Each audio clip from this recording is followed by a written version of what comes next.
East India company को और हिंदुओं को अगर ये मालूम हो जाता कि ये खिता जिसको बाद में पाकिस्तान का नाम दिया गया, ये रिसोर्सेज के लिहाज से, एग्रीकल्चर, जमीन के लिहाज से, फर्टिलिटी के लिहाज से, इवन के हवाओं के लिहाज से भी इतना ज्यादा ब्लेस्ड मुल्क है, तो वो शायद कभी भी इसको पाकिस्तान न बनने देते।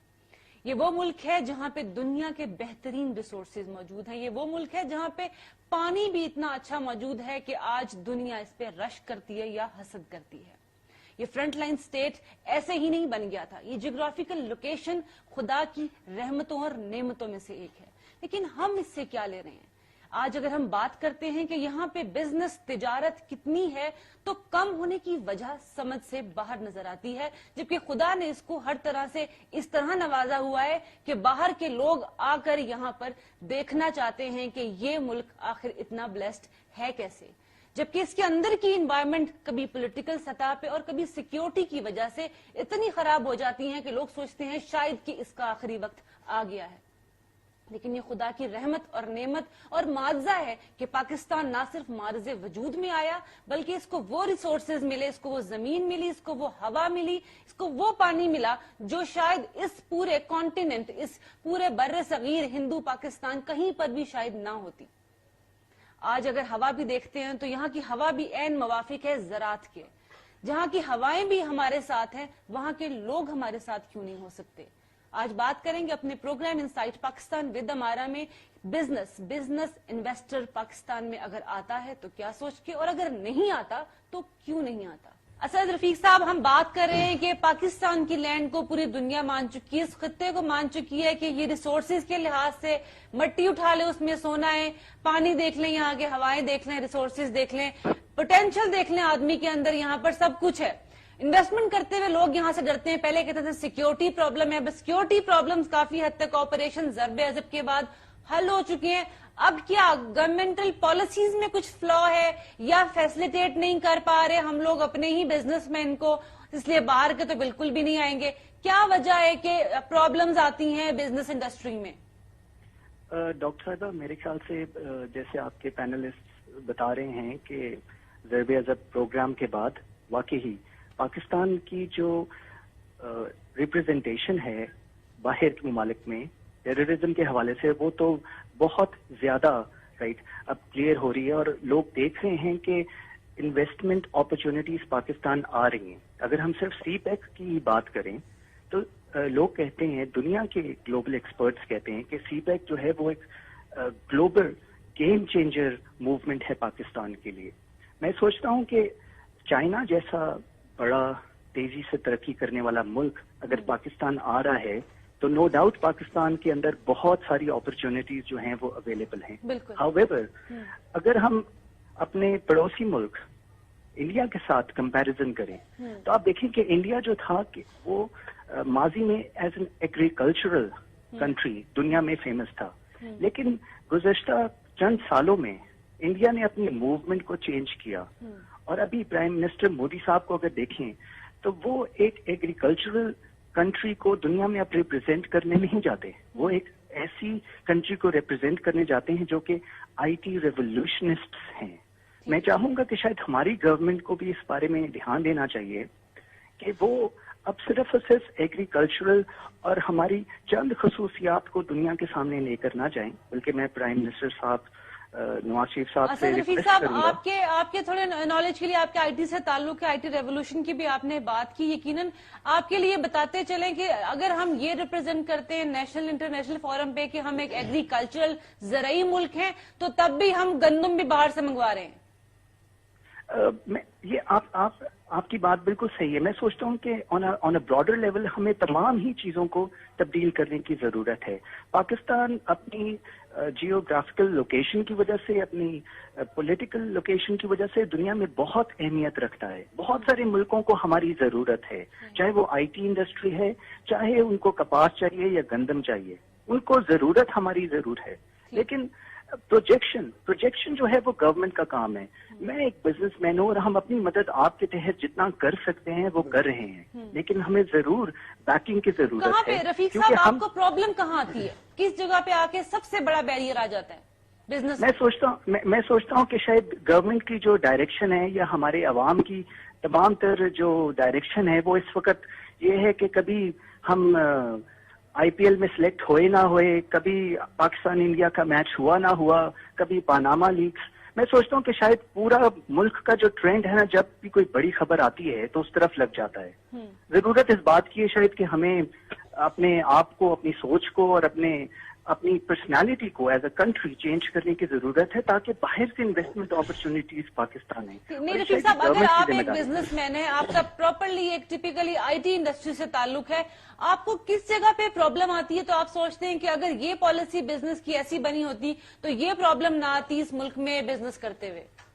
मैं ये सोचता हूँ कि आईटी इंडस्ट्री या किसी भी इंडस्ट्री को सबसे ज्यादा जो मुश्किलात पेश आती हैं वो तो इलेक्ट्रिसिटी से आती हैं। ऑल्दो के बहुत सारे रिफॉर्म्स आए हैं, लेकिन मैं फिर से हमारी जो मिनिस्टर है अनुषा रहमान साहिबा और हमारे जो प्राइम मिनिस्टर साहब हैं नवाज शरीफ साहब, मैं उनसे रिक्वेस्ट करूंगा कि जब वो इस मुल्क की रिप्रेजेंटेशन के लिए बाहर जाते हैं तो वहां पे जाके उनको बताएं कि पाकिस्तान के अंदर दुनिया का बेस्ट और एक्सपेंसिव आईटी इंफ्रास्ट्रक्चर अवेलेबल है और एट अ चीपेस्ट कॉस्ट।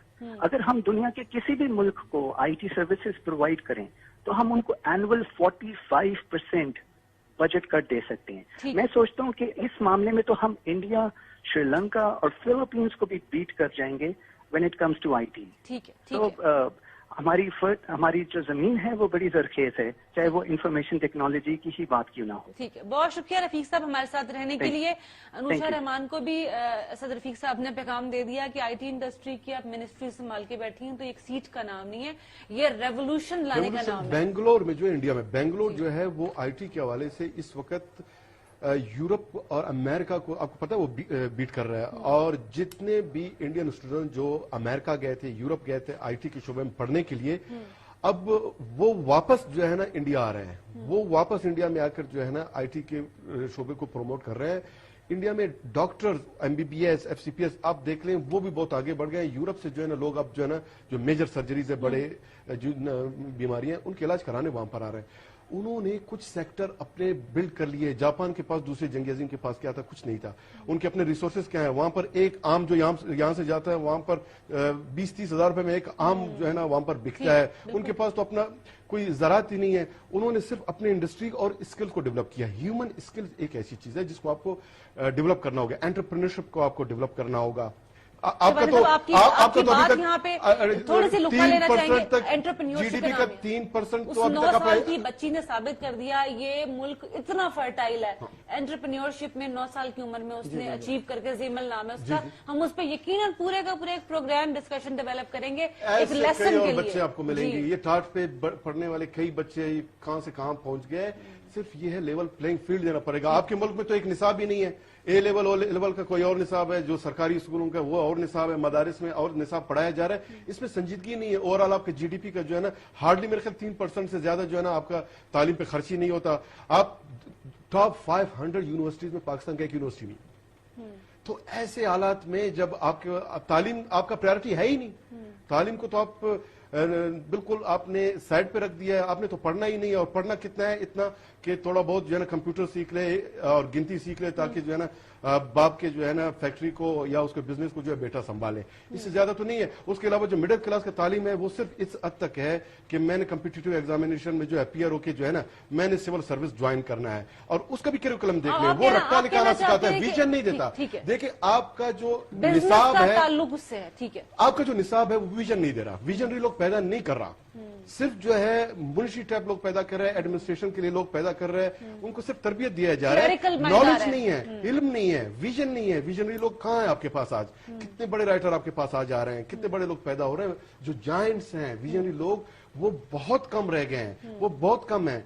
तो इवन सियासी जो सियासत है, शोबे सियासत, उसमें जो है इंटेलेक्चुअलिज्म खत्म होता जा रहा है। कोल्ड वॉर के जमाने में आपने देखा होगा बड़े बड़े इंटेलेक्चुअल पैदा हुए, बड़े बड़े जो अदीब पैदा हुए। अब ये तमाम जो शोबा है ये डिक्लाइन की तरफ जा रहा है।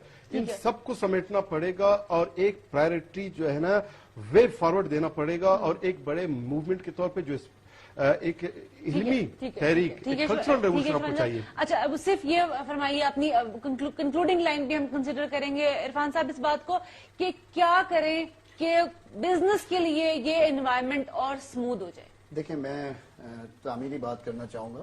جیسے لیاقت بھائی نے بتایا بلوچستان کے حوالے سے، میں آپ کو تھوڑا سا پیچھے لے کے جانا چاہوں گا کہ جب گوادر ہمیں کنکلوڈنگ لائن چاہیے ہوں گے. کنکلوڈنگ لائن اگر آپ لینا چاہتی ہیں تو کنکلوڈنگ لائن یہ ہے کہ بھائی آپ کو پاکستان کے اندر انوائرمنٹ دینا پڑے گا، سیکیورٹی دینی پڑے گی آپ کو.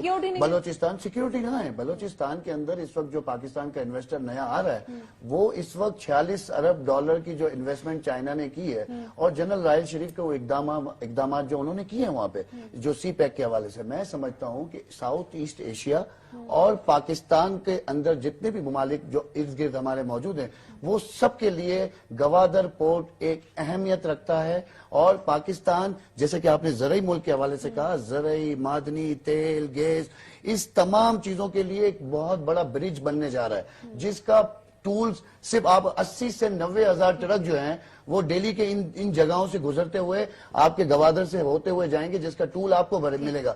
تو دیکھیں انوائرمنٹ تو موجود ہے اور پاکستان کے اندر انویسٹر آ رہا ہے، انویسٹر پیسہ لگا رہا ہے، مگر اب حکومت کا کام ہے کہ پرانے جو دعوے زرداری کی حکومت میں کیے تھے، گوادر کو انہوں نے ونٹر کیپٹل ڈکلیئر کیا تھا. آج کی حکومت کو ایسے اقدام لینے پڑیں گے جس سے بزنس مین کا کانفیڈنس اور بحال ہو. اور میں آپ کو بتا دوں پاکستان نہ صرف پاکستان بلکہ پاکستان سے باہر دوسرے ممالک کے لوگ بھی پاکستان کے اندر انویسٹمنٹ کرنے آ رہے ہیں. پاکستان کے تمام عوام کو، چاروں صوبوں کے عوام کو یکساں نظر سے دیکھنا ہوگا، ایک نظر سے دیکھنا اور یکساں ترقی دینا ہوگا. اور جو بہت پیچھے رہ گئے ان کو جو ہے نا خصوصاً بلوچستان کے لوگوں کو بہت شکریہ شیوانی صاحب ہمارے ساتھ رہنے کے لیے پروگرام میں. پاکستان